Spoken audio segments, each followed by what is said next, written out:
3, 2, 1. What's going on, everyone? You're watching Ash on Comics. My name is Ash. This is today's comic.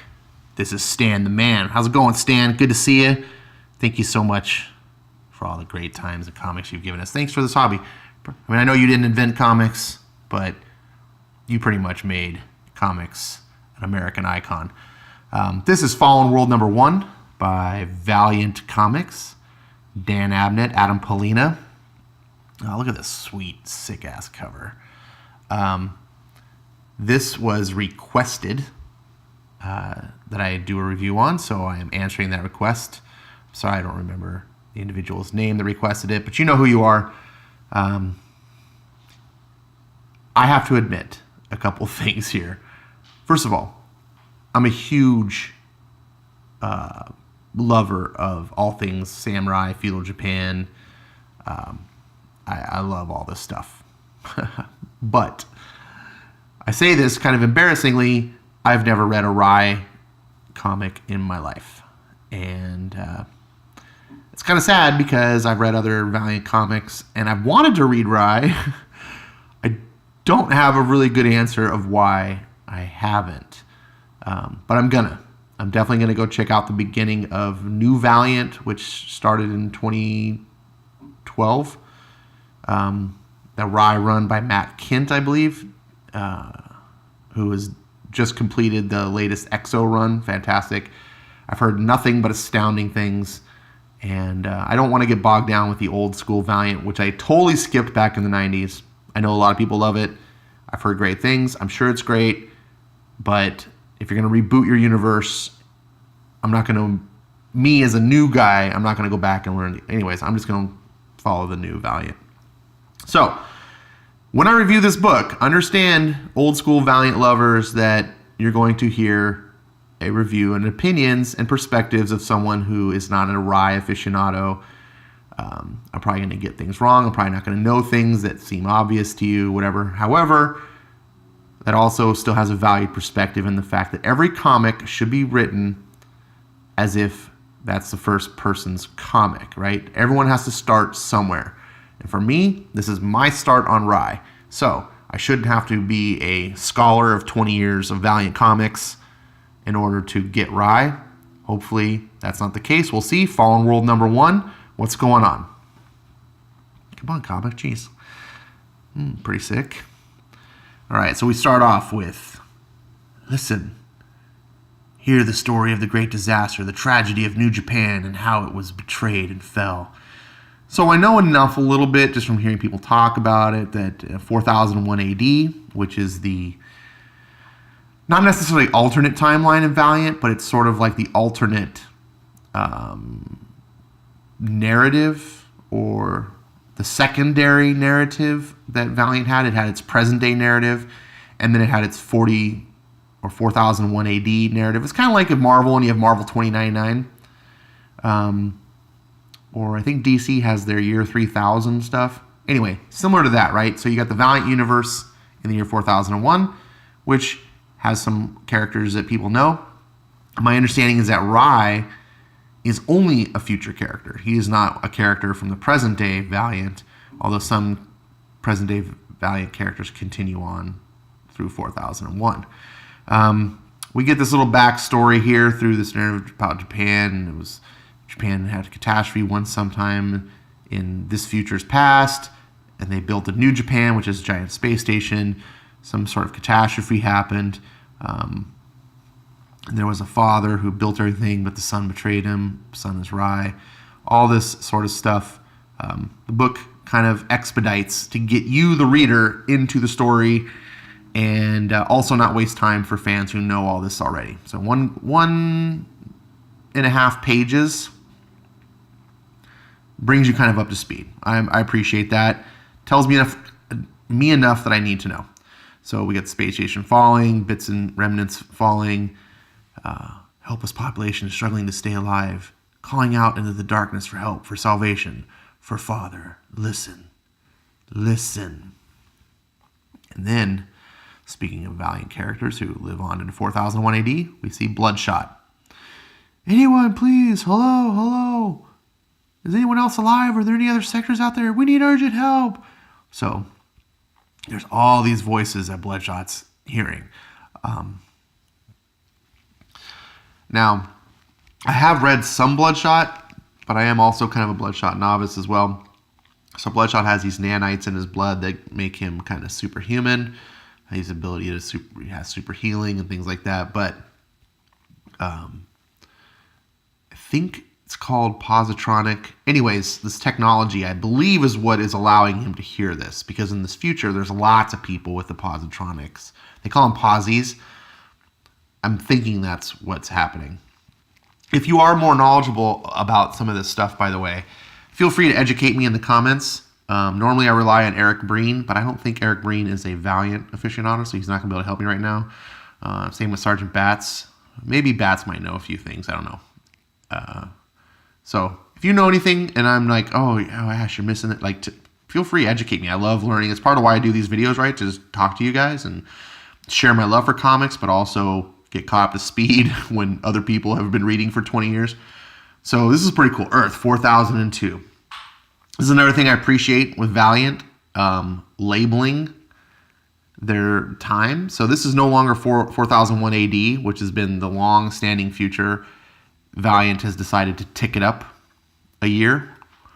And remember, you get comic books, time doesn't really move. It moves super slow.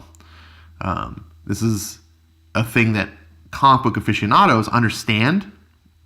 Modern comic creators are losing this, and they want these characters to evolve and grow and do all this stuff. It's like, look, yes, we might have been following a character for 20 years, but in their world, only a year has gone by. So when fans get upset, a lot of times that characters radically change. It's because we understand, this character has had a couple of weeks go by, and all of a sudden their life's changed because, anyways, I'm digressing. So we get Bloodshot fighting dinosaurs. Pretty badass. Except how he's holding this gun here. I'm like, what the hell is that? I don't understand how... Whatever. So he shoots the dinosaur through the eye. We get some dead bodies here. It's just all the carnage. Secure yourselves here. Work for repairing that power mast. Aren't you staying with us? Oh, please. I can't. Really, dog? Every single time. Every time. You know it. Go outside. You're thinking, never mind. Why not? Please, we need you. Voices. What? I'm sorry, there's other people in need. Too many voices, too many cries, and so we see Bloodshot. This is a pretty cool shot, like the fields, and he's walking away towards another crash site. Help me. He has to keep moving. Deal with the closest, the loudest, the most insistent. Help me. Hello? Where are you? I can't see you. And this is foreboding. I am here. You're not. What are you? Help me, Ray Garrison. Bloodshot. Help me and I can help the others. I can help everyone. You're AI. How? Help me. Release me. I can help everyone. All the voices, all the people. Blah, blah, blah, blah. Now, this is one of those moments where you, the reader, are like, this is not a good idea. And he's like, I don't know. Or more will die. Okay, I will release. Yeah. Okay, you open Pandora's box. And this is kind of cliche, but it moves the storyline. And thank you. So the evil has been unleashed. Then we get Santaku Sector, formerly 2029 Tokyo 3 New Japan.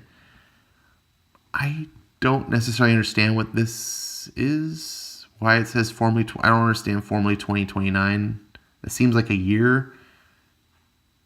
But we're in 4002. It could really confuse me. Maybe it's not a year. Maybe it's something else. Anyways, I was confused. There's still so much more to do. We're barely beginning. So they're having this whole debate thing, and you discover that this debate is a council with the main character, Rai. Now, I say main character because he's on the cover. It's called Fallen World. It's not called Rai. So maybe Rai is not the main character. But like I said, he's on the cover, and he's on the cover of issue 2. So it's like, it kind of seems like a Rai book, but they also didn't call it Rye. So whatever. So he's talking, okay, the narration, we're lucky to have Rye. He's not a man that walks away from a crisis. He freed us from father, and now he leads us to recovery. My name is Lula, that girl, and Rye is my friend. Rogue synthetic dinosaurs, still a problem, I see. We're fortifying the western approach. The dinos aren't a big problem. The Kortunga clans, that's the issue. Those mutant freaks, they keep raiding our territory. I will reach out to the clans and attempt to broker peace. Sentaku sector did land smack in their territorial region. So we get some of the, Star Wars prequels type Senate dialogues nonsense. It's not really nonsense, though, but it is a little bit of a lull. They also mentioned somewhere along here about how Rye is no longer violent. He's not taking up the sword anymore, which is kind of relevant. So why don't you deal with them like you did with Father Rye, eh? Oh, here you go. Take your damn blade to them. So we got one side. We got another. That's not fair, sir. You know Rye has renounced murder. There's a clear divide in our population. The Positronics, New Japan's former slave class, generally adore Rye for freeing them from the despotic control of the AI we knew as father. Meanwhile, humans generally resent him for destroying the world that they knew. They're alarmed at the prospect of this new life. That's right, Posi, you defend him. He's basically one of your lot. Sir, we're in this together. Like hell we are. Please, let's not resort to abuse. And he's trying to keep peace, and they're upset, and eventually he's just like, I'm aware life is hard for everyone. I think it's time the council elected a leader. I never asked to be in charge, and I won't be a surrogate for father. Right. He starts walking away, and then everyone changes their tune now. Sir, we have no reservations about your suitability. No way. You got us into this. You got your duty to make things work again. You don't crash us from the sky and just walk away. So, you despise me, but you will still use me. Your words. We're in this together, aren't we? Let's pick this up again when heads are cooler. I really liked this. I really liked this idea of just, everyone's pissed off and upset and want to point fingers and throw people under the bus. And Rye's like, hey, cool. You elect whoever you want. I'm not here. I don't care about being in charge. And then they're all of a sudden like, oh, wait a second. You're the only one who can lead us, and it's just, really, come on, dogs. I thought that was a cool scene. And it also tells you, the reader, wow, okay, if you don't know anything about this character, you're immediately impressed at this guy's capability and how much he inspires people, or people admire him, or what have you. So Lula here is like, Rye, I wanted to show you something that might make our lives easier. Okay, of course. And so she's like, we can automate these things, And so we get a little bit of a lesson about AI and how AI went out of control. And she's like, oh, well, we can control it and all this stuff. And she's like, no, you can't. We thought the same thing about father, and why we realized that we couldn't control him any longer, it was too late. And she's just like, oh. But it was important that we learn this, because you as a reader might be in the same question. You're like, why don't you just do this? Why don't you just do that? It's sometimes a lot of authors will forget to inform the reader of the boundaries of that universe, and so readers will walk away and feel like there's plot holes. I don't understand why this didn't work, or what. So Abnett does a good job. It's just basically one page, gets you kind of up to speed to realize how dangerous AI is and why you can't do things, and you can't even have partial AI, and so forth. And then we move on. And the one thing I have to say about this book that is both a blessing and a curse is Abnett's writing is very efficient. He is this boom, boom, boom, move the story along, not wasting time, but it's almost too much. And maybe that's just me being kind of used to new comics and these stories being allowed to unfold and all this stuff. I feel like this story is really, really rushed. And maybe it's just a first issue. Comics used to kind of just be this way all the time, and we just accepted it. I do kind of like the whole writing for the trade aspect, where stories are drawn out and we're given more time to just breathe, if you will. It feels better. Obviously, you still have to write a good story Stories aren't better just because they're longer. Bendis. But understand that if you're interested in the story and getting into it, it does feel that way. So here we come across Eternal Warrior. We get this whole page is devoted to who's Eternal Warrior and who's this Geomancer chick. So Eternal Warrior is her protector. She's the living kind of incarnation of the Earth, like the human representation of Mother Earth and Mother Nature, that sort of stuff. And he's sort of this human incarnation of like her sworn protector, the Eternal Warrior. And together, whatever. You can read the book and get all that stuff. And so they've come across to Crash Sector. Yep, that's the whole sector. Focus. Why would you just go out of... Why do you go out of focus? Yes, that's the whole sector. It's big. One of the industrial zones, maybe. I don't like the look of that smoke. You think they're under attack? Yes. What do we do? So he decides to send up their last drone, and she's questioning him. Why should we really waste our last drone? It's the first contact we've had with another major sector since the fall. There could be vital resources that strengthen the home base and people who need help. So again, not again, but something important to note is this is the writer establishing that these characters are heroes. Yes, it's their last drone. And yes, we have a character speaking for the audience. Why would you waste your last drone? Questioning the character. That's good. It's good to have characters sort of be that representative for the audience to ask the questions so that the story can answer the things that you think are plot holes. And so he responds, "We need to help people." Oh, you're a hero. Yeah. I guess all these people's lives are more important than a drone. So he sends off his thing, and then we see Rai contemplating in the garden, very zen. Rai, Momo, I'm dreaming again, aren't I? Where else would you meet me? I long to meet you face to face in the world, but you don't look for me there. Now, I don't know who Momo is. Maybe you do. Maybe I don't know. I don't know anything. But so apparently it seems like this love interest is, are you dead? Do I seem dead? I don't know. This is a dream. Sometimes things seem alive in dreams when they're actually long dead. And sometimes we think things are dead that are actually still alive. And he's like, what? Wake up, Rai. And it's like all going away, and it's Lula. Wake up, Rai. What's happened? And I thought this was a very mysterious scene. I liked it. I like that I don't know who she is. I'm sure if there's a history and Rai fans know who she, then that they probably like, I don't know. But I didn't, and it still played off well. I want to know who is this character, what's going on, and I like this mystery. So they got the drone essentially, and it's like, we got to go. So we see these other characters coming across the city,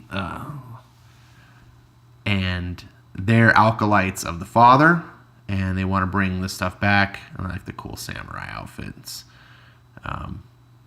Like, this will show us the way. But what is it, Circadian? It's called the Raijin. It was made in the first days of by our father's own hand, and it is our key to the kingdom of heaven and earth. All right, cool. Now back to the main story. Look, Rai flies in on his little T-16 Skyhopper. Rai, you didn't bring a weapon, I notice. Hello, Galad. That's the Eternal Warrior. Karana, are you well? I feel sick, blah, blah, blah. It's okay. Oh, yeah, the smoke, global warming, we get it. You're a warrior, Galad. Or Gilad. How do you pronounce that? Is it Galad? Or Gilad? Gilad?